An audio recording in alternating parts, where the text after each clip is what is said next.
So today I'm going to talk about realism. Because, well, why not? So, what even is realism? Well, first off, I know President Sunday has already done a video debunking that is heavily critical of the realist theory, but just to avoid confusion, here I am talking about the art theory of realism, not the political theory of the same name. So, realism is believed to begin around about the 1830s, 40s. It's kind of as when the movement starts picking up. Art historians can differ on what exactly it was beginning with and what exactly ended it with.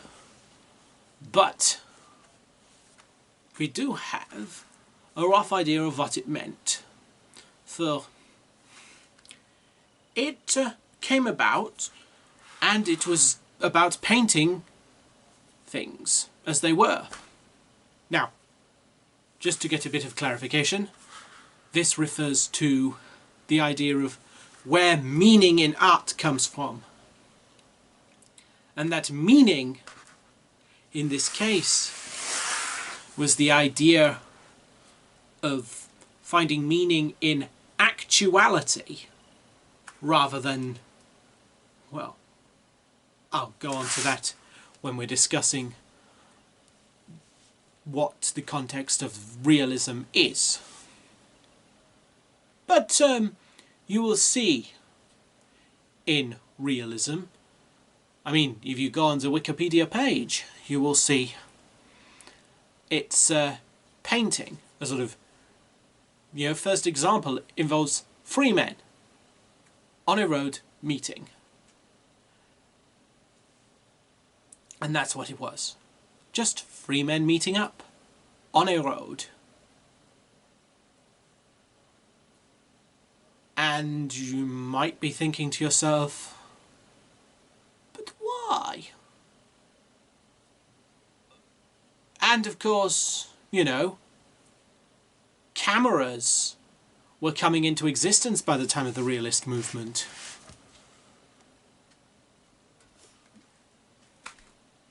Why would anyone need to paint this bottle if they could merely take a photograph? After all, I present it to this camera now, and it has a photographic record. And yes, indeed, to further on in the 19th century, we see the rise of the Impressionist school of art, where meaning is derived from the individual's interpretation, but there's also a social context. For you see, for the realist, it's not just about the perfect, accurate record of the thing, but also the context. For you see, before the realist movement, we had what was called the Romantic movement, where everything was stylized to be bold, magnificent, a great, ideal, the ideal form. This bottle would be painted in such a way as to convey the cultural significance of this bottle. And if that sounds silly, then you're also understanding one of the points the realist movements were trying to make. That the Romantic style wasn't doing this.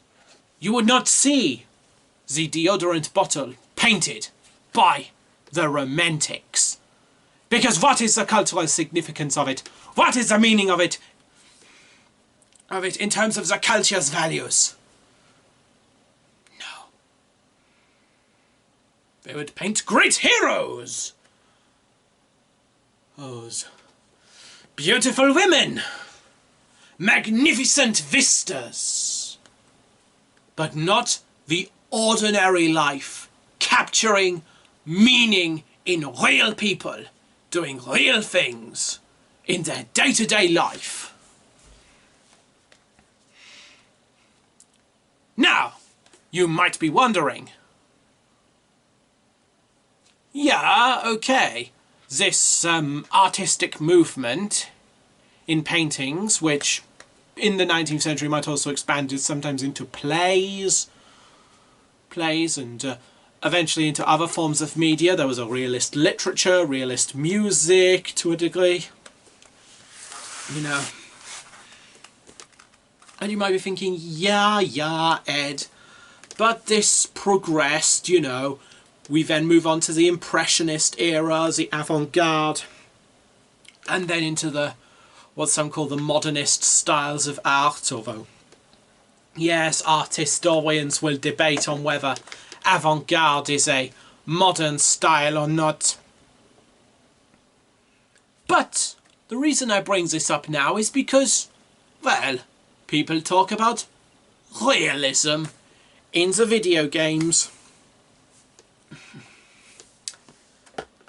Asking the question, is realism good or not? Does it enhance the experience? Does it break the immersion if the realism is not met? Does it destroy the escapism or the fantasy of the game if the realism is brought in? Well, that is an interesting question. I mean, in a way, realistic. So, for example, realism might dictate that a character interacts with this bottle has to then it have realistic physics. You know, you walk into your room, and if this is just some texture and has no object to it, it might seem unrealistic, it might break the immersion, or you might be thinking, yeah, but I don't want my character to have to go through the boring routine in the great langweilig of life, having to unscrew the bottle, apply it to the armpit. Don't worry, I'm not going to show you that part on camera. And that is the point. If you're, I don't know, Max Payne, Duke Nukem, who is the guy in the Just Cause series? Es tut mir leid, I can't remember. Either way, if you are the main character, or the Lara Croft perhaps, do you want to be doing the normal things of the getting up in the morning, the applying your deodorant, the going to the bathroom, the whatever you do, or do you want to be epic on adventure? Do you want to be exploring the great world or the ruins?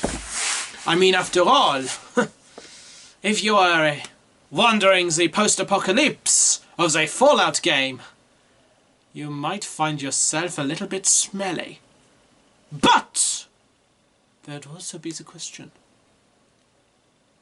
would the people in the world be so worried about that? After all, they do not necessarily have access to modern deodorants due to the whole due to having the global supply chain literally nuked.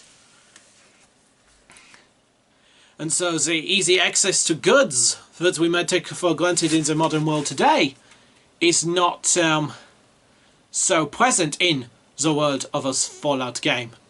Now, yes, they do some things, probably, you know, splash down their armpits with water, or certain flowers like our medieval ancestors did, or ancient world, you know, the Celts. The Celts had some recipes with regard, I can't remember them off the top of my head, but I do remember we learned about some of these things that the Celts used to do when they were living their daily lives before the Romans came back at school. But it would, so in a sense, people thinking, why haven't you put on your deodorant today? You'll be smelly. Ja, ugh. Ugh. Das ist schrecklich, auch. But instead, it's just some things they are accustomed to. You know, people aren't lathered in modern makeup in a post-apocalyptic setting. You know, people are tough. People are buff. People are working with their muscles all the day. So their muscles are powerful, they are defined, and this is perhaps a bit more of a realism. And yes, I know there is the fantasy. And here is the question. Is it a good way to make your fantasy work?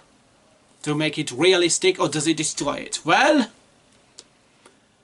in a way, I don't think that realism and fantasy are entirely mutually exclusive. For you see, it is more about the making sense in the world in which they live. What are the living conditions of your world when you are writing a world? Do they make sense? You know, do people do things differently to us? You know, and yes, if we have good historical record, it can be pretty immersion breaking.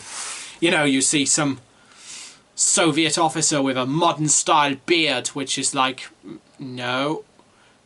Well, no, only moustaches were allowed. And anyway, the fashion in the the fashion in the 1940s was to be clean shaven. You know, there's this sort of modern thing of men growing their facial hair out. That's more of a modern fashion. But there's a thing. You know, when you're creating a world, the reality can fit. And then you fit, the little things fit together. And if something really makes no sense, maybe then it can start breaking your immersion, you know, like the actress who has perfectly done hair after fighting a battle in a post-apocalyptic setting. Yeah, she's gonna be a little dirty. What is wrong with that? Little bit of muck will wash off in the rain, as the Michael Martin Murphy song Cowboy Logic puts it. You know, people who work with their hands, it's a bit of a dirty job, yeah. But when the work is done, you can just brush yourself off. I know. Yeah. But you just get on with life. But point is, and you might be thinking, yes, but what about the fantasy of it all? You know, the way of escaping. What's a thing? Captivation in a world. A story. Because let us be honest, one of the continuities in the modern video game with the fire tellings, with the fires around which the ancestors, in my case a lot of which would have been like in Celtic lands or Germany or what have you. Oh, the ancient bard, and I'm sure and other cultures would have probably had similar ideas. Well, that this is a story. But you're being brought along. You're being shown, being guided through a new world. A world not like your own, or maybe a bit like your own, but it's not the grind that you live. And so, my advice for someone who is creating a story and wondering about the question of the fantasy or the realism in the game is the thinking of this. The escape. Focus on the question of what you're trying to do. Are you trying to be serious and make serious points? Then, yes, let it be realistic within the context of your world. Let it carry on, but feel free to you know, facsimile or shorten the, you know, the trivialities of life, you know, the things that we just do, we just take for granted. You don't need to be showing us putting this on every day. Hey. But if you wish to make the escape, commit to the bit. You know, enjoy wrestling with the superhuman. The wow factor. And if you want to put them both together, then you can balance this out.